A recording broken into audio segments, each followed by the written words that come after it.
ఫైనల్గా home minister గారు review పెట్టారు ఈరోజు లా అండ్ ఆర్డర్ పైన. ఆయనతో కూడా రివ్యూ చేసుకున్నాం. రివ్యూ చేసిన తర్వాత హోమ్ మినిస్టర్ గారు నేను గడిచినటువంటి టెక్నాలజీ, న్యూ క్రిమినల్ లా ఇవన్నీ రివ్యూ చేస్తున్నారు. Part of his ministry.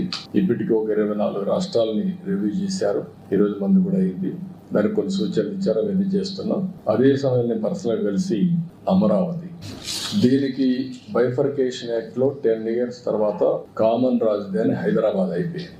ఇప్పుడు నోటిఫై చేయాల్సిన అవసరం ఉంది. ఇంత మునిపే అమరావతిని క్యాపిటల్ గా చెప్పారు, రికగ్నైజ్ చేశారు.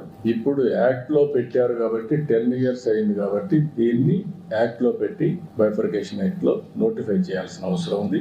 అది కూడా చెప్పాను, చేస్తా ఉన్నారు. అమెండ్మెంట్స్ తీసుకొస్తామని చెప్పి హామీ ఇచ్చారు.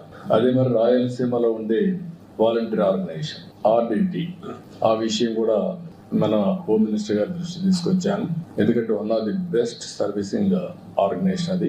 ఎప్పటి నుంచో అక్కడ హెల్త్, ఎడ్యుకేషన్, రాయలసీమ డెవలప్మెంట్ కోసం ఎనలేని కృషి చేశారు. నేను లెటర్ ఇచ్చి దీన్ని తప్పకుండా కన్సిడర్ చేయాలని రిక్వెస్ట్ చేశాను.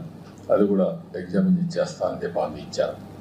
ఈ బ్రీఫ్గా నిర్మలా సీతారామన్ గారి దగ్గరికి వచ్చినప్పుడు మాకుండే ఫైనాన్షియల్ ప్రాబ్లమ్స్ అన్నీ ఎప్పటికప్పుడు ఎక్స్ప్లెయిన్ చేసి, ఇంకా బెయిల్అవుట్ కావడానికి ఇంకా కొంచెం టైం పడుతుంది, ఏ విధంగా చేస్తారో శాసకి కింద కానీ, లాస్ట్ టైం ఒక స్కీమ్ పెట్టారు, పూర్వోదయ స్కీమ్ పెట్టారు. ఆ పూర్వోదయ స్కీమ్ కింద కొంత డబ్బులు ఇప్పించమని కోరాను. ఈ రెండూ కాకుండా ఇంకొక పక్కన మనకు బకాయిలు రావాల్సినవి అంటే వేరియస్ రీజన్స్ వల్ల కట్ చేశారు, అవి కూడా ఇమ్మని చెప్పి రిక్వెస్ట్ చేశాను.